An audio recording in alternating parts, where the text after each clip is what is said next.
bienvenue dans votre émission, bienvenue dans votre émission, bienvenue dans votre émission La Réunion Léla, La Réunion Léla, La Réunion Léla.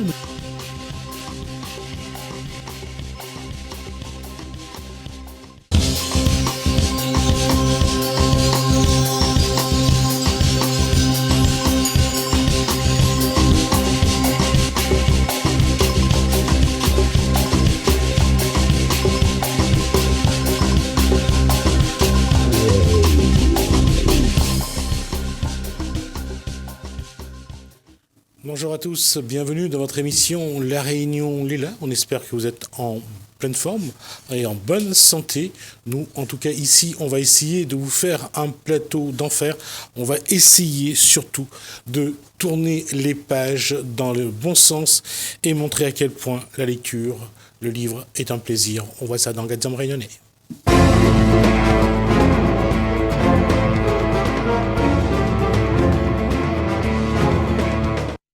Alors, un plateau quand même intéressant, puisqu'on a bien sûr Gaëlle Guiton. Bonsoir. Bonsoir Gismi. Comment ça va? Très bien. Et votre invité s'appelle Daniel Lorette, qui vient présenter une avant-première, je tiens à préciser, parce que le roman va sortir. L'avant-première, mais c'est pas une première pour lui en tout cas. Non, c'est pas une première, mais il connaît le plateau. Voilà, il connaît le plateau. Ouais. Mais c'est une avant-première, puisque le roman sort début novembre, fin octobre, début novembre, et on voulait vous le présenter pour que vous puissiez faire des précommandes, parce que c'est un roman émouvant, poignant, et Daniel Lorette a encore proposé quelque chose d'exceptionnel. En tout cas, moi, je vous remercie de m'accueillir de nouveau sur ce plateau, et je crois que c'est important pour la littérature qu'on puisse parler des textes qui sortent à La Réunion. C'est gentil. Merci pour cette réponse. Avec nous, parce que ça, avec le temps, ça va devenir une habitude pour lui. Alors, Farzad. Exact. Bonjour. Bonsoir. Et puis, lui, je l'ai invité parce qu'il est tout le temps là, j'aime même pas le laisser dehors, je veux qu'il se sente chez lui aussi. Guy, Roger, bonsoir également. Bonsoir. Donc, deux compères que vous voyez souvent, et l'occasion aussi de les remercier de leur présence et de ce qu'ils nous apportent aussi à la télé et à notre émission La Réunion Léla. Donc, d'abord, on va commencer par l'invité. Parler de son livre. Alors, je vais juste le montrer à la caméra. Féminitude. Il y a un jeu de mots, il y a quelque chose dans le titre? Non, féminitude, c'est un mot qui est utilisé par Simone de Beauvoir, qui a été créé sur le modèle de négritude. On aurait pu dire en gros femme courage, pour désigner ces qualités que les femmes ont su et de toujours développer dans l'adversité, dans l'oppression.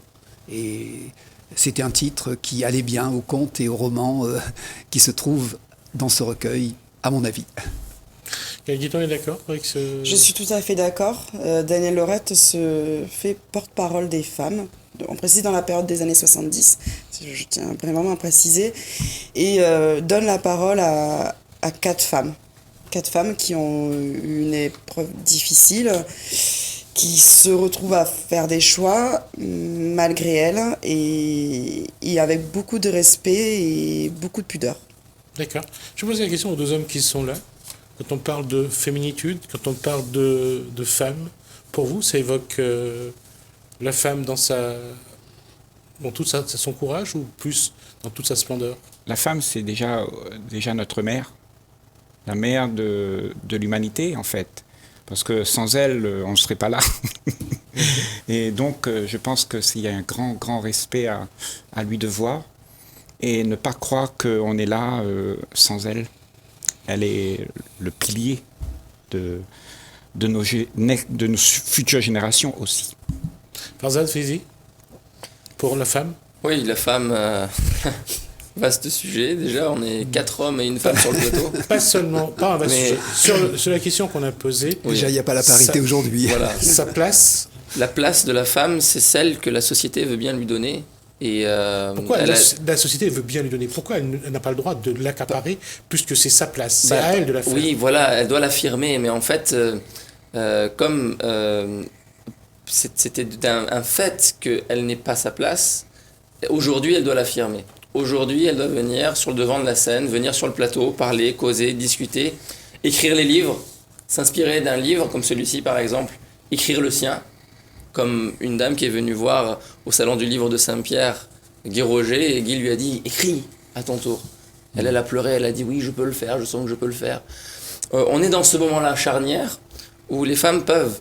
Mais alors, il ne faudrait peut-être pas tomber dans le piège du faire pareil que les hommes.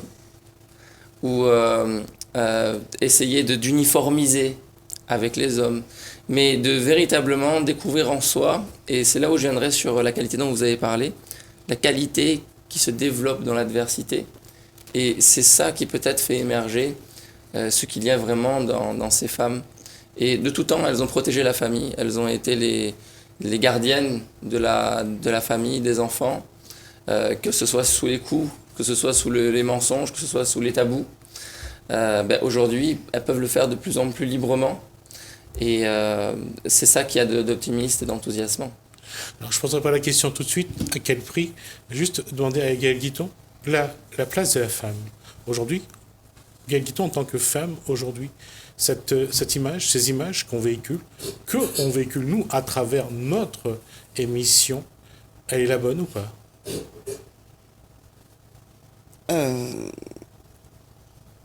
Je suis désolée, je suis encore dans le livre, en fait, parce que je l'ai fini hier soir. Ouais. Moi, dans ce livre, j'ai 4 femmes. Non, j'ai 2 filles. Je suis désolée, je tiens à préciser, j'ai 2 filles et 2 femmes. Et il y a une femme, Sylviane, qui va être une sorte de porte-parole, qui va être ce message d'espoir pour se battre pour un avenir meilleur pour la femme. Voilà, donc oui, je reviens sur le personnage de Sylviane, parce que le roman tourne autour d'elle, mais elle est là pour donner un message d'espoir à la nouvelle génération.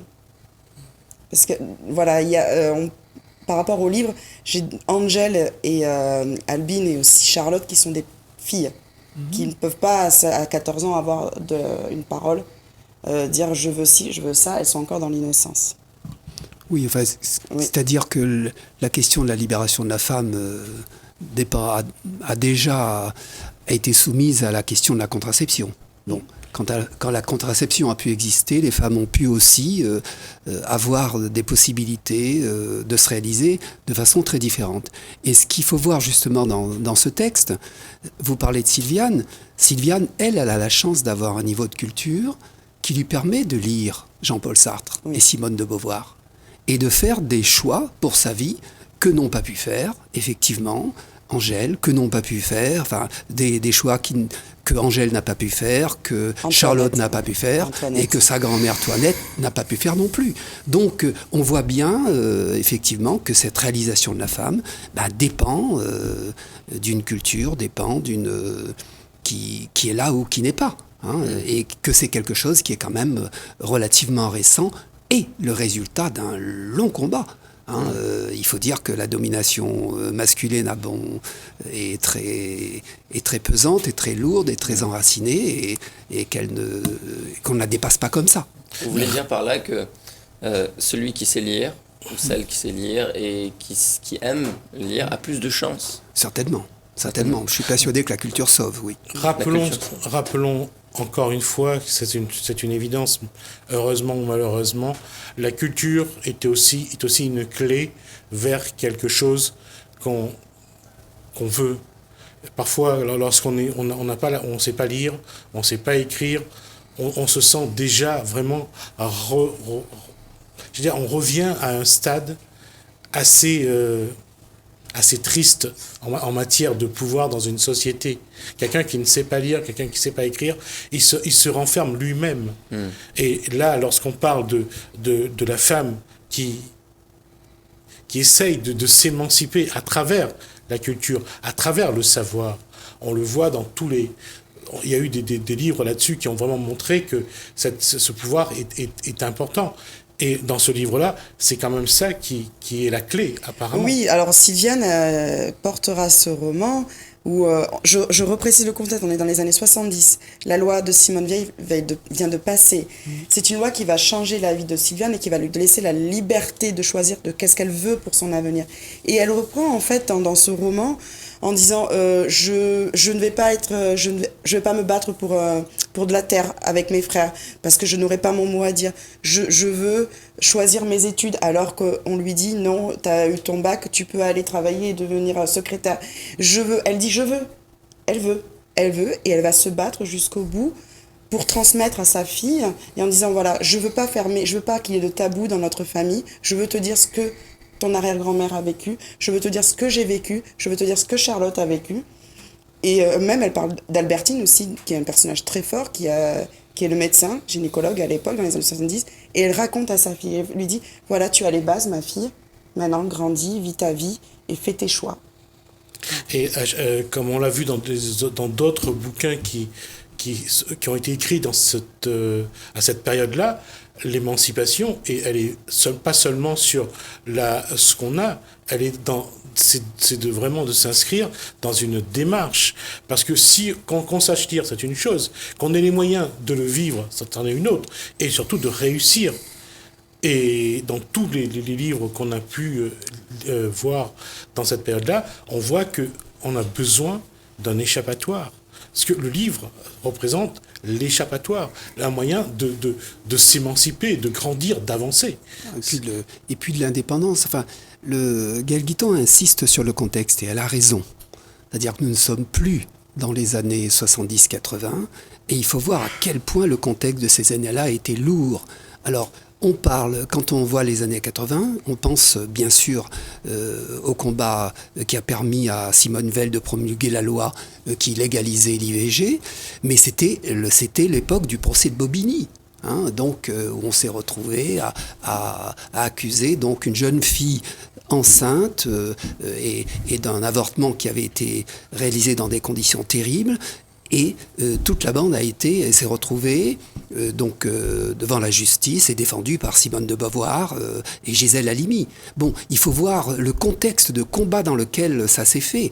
C'est aussi il y a un téléfilm qui est très célèbre là-dessus qui s'appelle Les filles du pensionnat du Plessis, où on raconte que les jeunes filles qui se retrouvaient enceintes, mineures, se retrouvaient dans ce pensionnat.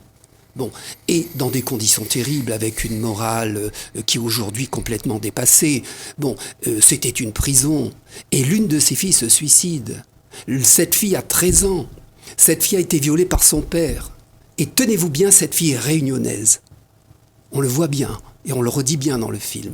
Et ces questions nous concernent à La Réunion. Enfin, je vous disais que le GIR là, me remet la pilule gratuite, nous rappelle cette urgence en disant la décision du centre hospitalier de mettre la pilule gratuite. Donc ça veut dire qu'il y a une urgence dans ce domaine. Bon, il y a le texte de Marilyn Dijoux, là, Chantal Somana, qui vient de sortir également, qui raconte l'histoire d'une fille qui est violée par son père de façon absolument terrible. Donc ces questions-là, dans la société réunionnaise, sont loin d'être dépassées. Ce combat des femmes qui a été déjà bien avancé peut-être dans d'autres pays ou en France, à La Réunion, il y a encore beaucoup de chemin, beaucoup de travail à faire. Et je pense que le choix d'écrire sur ces questions, c'est une petite modeste contribution pour faire avancer le débat. Est-ce que c'est tabou, ici ? Moi, je pense que c'est encore tabou. Je pense que c'est encore tabou, ou largement tabou. Ça se vit certainement dans le silence, et beaucoup de jeunes se font, à mon avis, piéger aussi par ces questions-là. En tout cas, ce qu'on voit, par exemple, dans le texte de Chantal Somana, qui s'appelle « Le diable ne reviendra pas sur ses pas ». Non, le diable ne reviendra pas sur ses pas. Pour dire la peur que cet homme qui est sans doute en prison revienne un jour chercher noise à ses victimes. Bon, et donc on voit bien qu'il y a quelque chose du tabou, parce que quand je lis ce texte, je vois qu'il y a surtout une chape de silence qui a duré longtemps. Et puis des gens qui étaient dans l'environnement, qui étaient dans le déni, ou c'était tellement terrible que les gens... Ça dépasse l'entendement, comme on dit. Est-ce que peut-être c'est pas ça qui fait de nous aujourd'hui cette société justement où tout le monde a peur. Aujourd'hui, les femmes, je pense aussi à quelques hommes qui sont aussi battus par des femmes, il faut le dire. et qui sont malmenés par des femmes. Mais je crois que c'est une rivalité qui a toujours existé dans notre société, et c'est ce problème qu'on n'a jamais pu résoudre. Alors ce qu'on veut faire, en fait, on veut combattre. Et on a passé tout notre temps à combattre. Et ce combat, il est encore là. Aujourd'hui, on combat. Et demain, on va continuer à combattre. Certes, on va changer des choses. Les femmes, avant, elles ne pouvaient pas se voter. Maintenant, elles peuvent. Elles ne pouvaient pas trop parler. Maintenant, elles peuvent. Mais je crois que le combat, ce n'est pas le mot qu'il faudrait peut-être. Peut-être un changement dans la situation de la conscience de la collectivité humaine, que nous puissions prendre conscience de ce qui se passe. Parce que si nous prenons conscience de toutes ces aberrations, peut-être que là, les esprits commenceront à pouvoir changer. Autrement, toutes ces aberrations, si on ne prend pas conscience, elles vont continuer pareil. Elles sont répétées. Elles vont se répéter perpétuellement, à mon avis. Par rapport au roman de Daniel Lorette, je reviens toujours sur le roman. Daniel Lorette, il donne un message d'espoir. Je pense qu'il joue beaucoup sur la communication. Il faut enlever ces tabous, briser ces tabous et parler. Exactement. Il est là. Son personnage de Sylviane, elle décide de parler, de dire à sa fille de pas que ce soit un sujet tabou, sujet caché. Par rapport à notre drame des laves, on est sur une jeune fille, elle est censée être en sécurité derrière les portes d'une église. Elle n'est pas en sécurité, il lui arrive un drame, la famille ferme les yeux, le village ferme les yeux. Pourquoi ? Parce qu'on n'a pas le droit de dire du mal de l'Église. Oui, mais en même temps, est-ce que cette recherche de toujours avoir cette sécurité-là, est-ce que la sécurité existe ? La vie, c'est pas une sécurité. La vie, c'est tout le temps en train de changer. Tout le temps, il y a des choses qui vont pas. Et même à la mort aussi, on va tous mourir.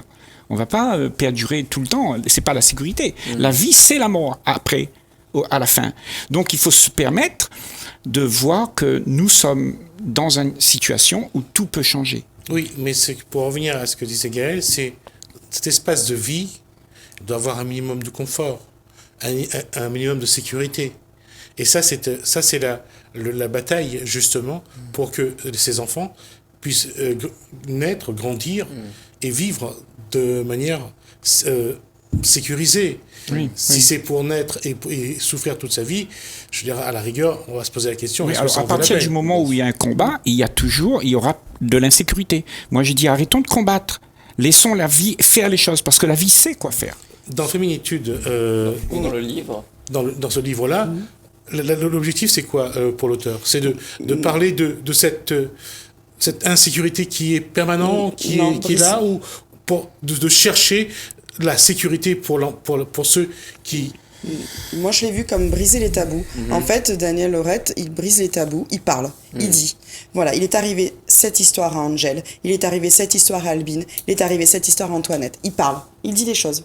D'accord. Je l'ai vu comme ça. Je n'ai pas vu quelqu'un qui donnait un jugement comme ça. Il dit, il raconte les faits, il donne la parole aux femmes pour leur dire ce qui est arrivé. Ce n'est pas une honte. Arrêter le tabou. Il faut dire les choses pour que les choses puissent s'arrêter à un moment donné. Exactement. En prendre conscience, le faire prendre conscience. Voilà. Ouais. Daniel Lorette, il le dit. Daniel Lorette, quelle est votre démarche dans cet ouvrage ? Je crois qu'effectivement, enfin, Gaël Guiton a raison. L'écrivain, il est là il est un porte-voix, un porte-parole. Il y a des choses qui sont cachées, qui sont silencieuses. C'est un peu aussi ma démarche dans le roman dont j'ai parlé ici. Couillonnade.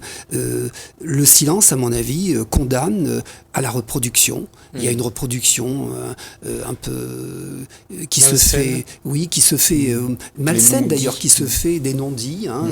Et c'est important, à mon avis, de mettre des mots là-dessus et puis d'écrire. La parole et en plus l'écriture et d'en faire prendre de la distance. On va dire l'expression de ce qui se passe. Pour qu'on sache qu'est-ce qui se passe. Alors, au lieu de combattre, communiquer, parler vrai, être sincère. Est-ce qu'on peut parler vrai comme ça à tout le monde ?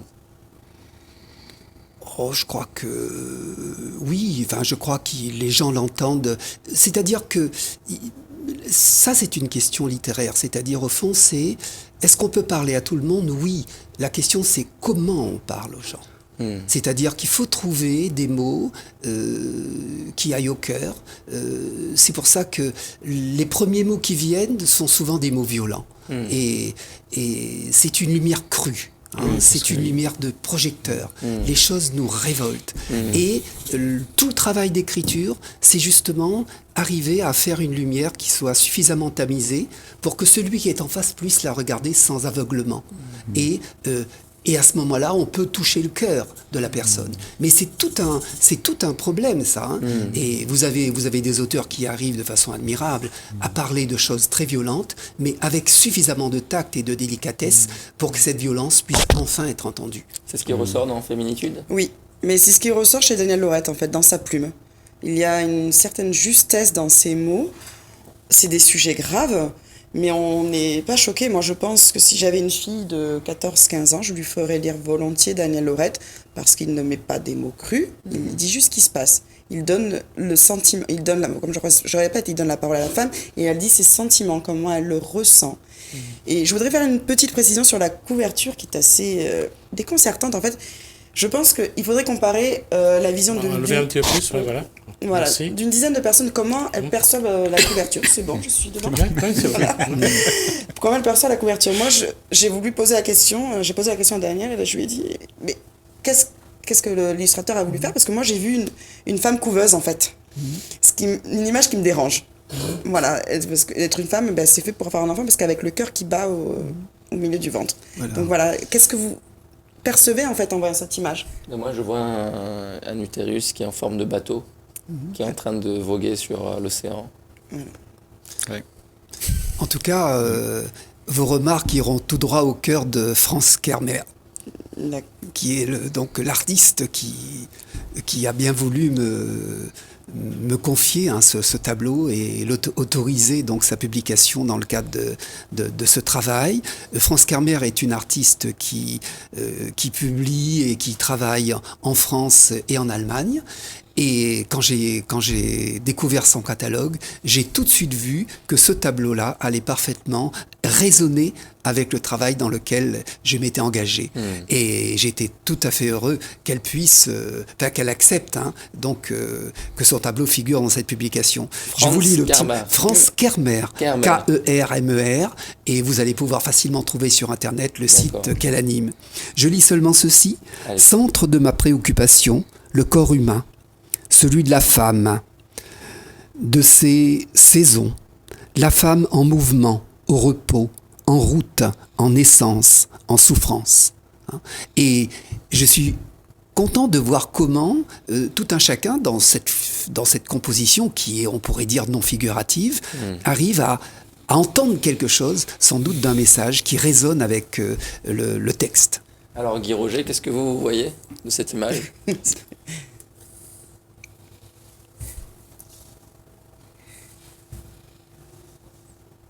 Je vois la peur elle est entourée d'une peur. Et elle le couve. Elle ne veut pas l'abandonner, sa peur. Et peut-être qu'il faudrait l'abandonner. Et pour abandonner cette peur, c'est la chose la plus difficile qui soit donnée à l'être humain. Parce que nos peurs, c'est quelque chose qu'on les a établies, qu'on les a choyées, et qui nous réconforte. Oui, qui nous rassure. Et qui nous rassure. Ah, les peurs qui nous rassurent.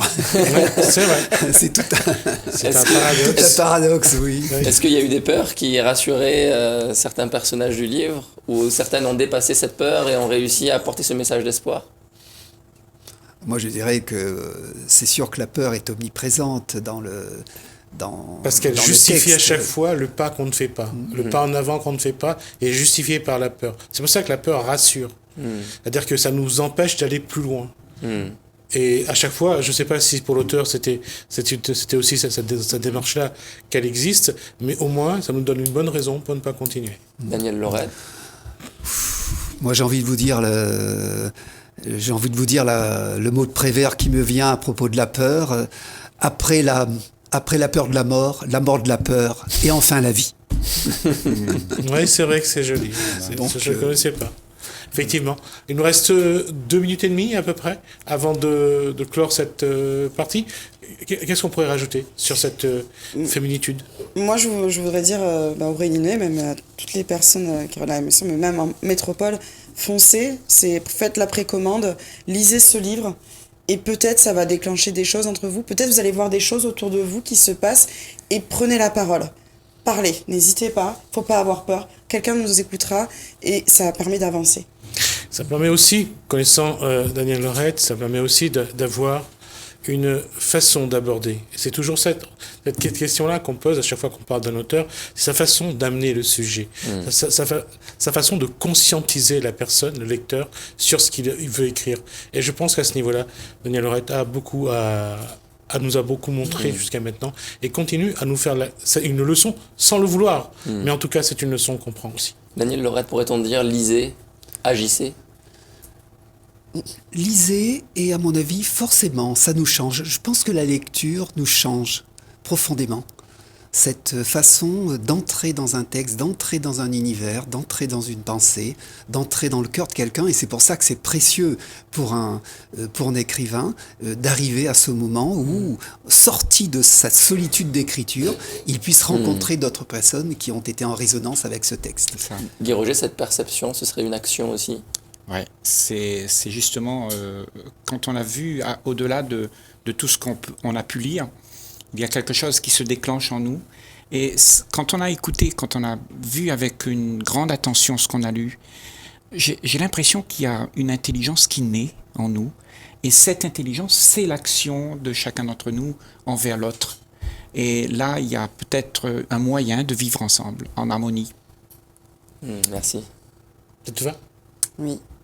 Je voudrais dire merci à Danielle Lorette. C'est moi qui vous remercie. D'avoir donné la parole aux femmes. Daniel. Danielle Lorette, donc merci. Gaël Guiton, merci également, parce que c'est toujours un plaisir de partager ce genre d'actualité entre nous. En tout cas, ça ne peut que nous faire grandir. Merci. Je remercie également Guy Roger et Farzal Félizy pour leur participation. L'occasion, en tout cas, d'aborder quelque chose qui nous a vraiment bien touché. Féminitude, donc de Danielle Lorette, qui est déjà sur les... Non, à la fin du mois, voilà.